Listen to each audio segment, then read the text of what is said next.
হয়ে গেছে, তরকারিটা কমপ্লিট। এবার একটু ঘি দিয়ে দেবো।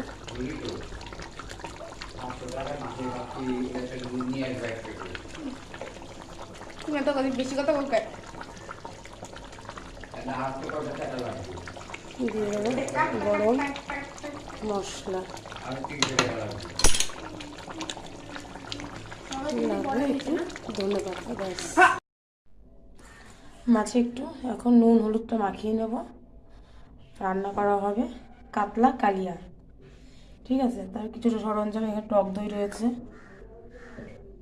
এখানে একটু আলু দেবো আমি আজকে মাছে, কে দাও জানি না। আদা রসুন লঙ্কা পেঁয়াজ টমেটো সব এখন পেস্ট করে নেব, তারপরে আবার ফিরে আসছি।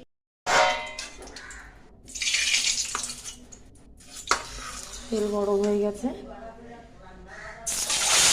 এবার মাছগুলো ভেজে নেব। মাছের পিসগুলো অনেক বড় বড়, এই জন্য বেশি একসাথে। আলুটা একটু লাল লাল করে ভেজে নিই। মাছগুলো ভাজা হয়ে গেছে, আলুটা ভেজে নিই। আর এখানে সব মশলা কমপ্লিট। এখানে আছে লঙ্কা আর আদা রসুন বাটা, পেঁয়াজ বাটা। তেল গরম হয়ে গেছে, তার মধ্যে কিছুটা গোটা গরম মশলা, দারচিনি এলাচ আর লবঙ্গ দিয়ে দিলাম। তার মধ্যে দিয়ে দেবো কিছুটা কোচানো পেঁয়াজ।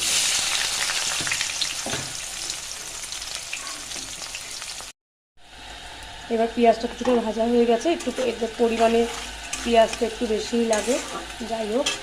এবার দিয়ে দেবো পেঁয়াজ পেস্ট।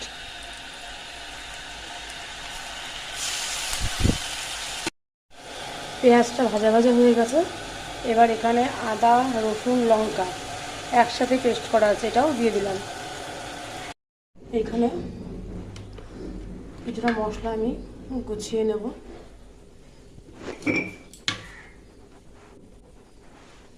এখানে আছে জিরে আর ধনে একসাথে গুঁড়ো করা। যে কোনো রান্নাতেই একটু পরিমাণে কালারফুলটা আসার জন্য মিষ্টি দিতে হয়। আমি অল্প করে একটু চিনি দিয়ে দিলাম। এটা কিন্তু মিষ্টি হওয়ার জন্য না, এটা জাস্ট একটু কালারটা। পেঁয়াজ রসুন সমস্ত কিছু মশলার থেকে তেল কিন্তু ছেড়ে দিয়েছে। এখন আমি গুঁড়ো মশলাগুলো দিয়ে দেবো।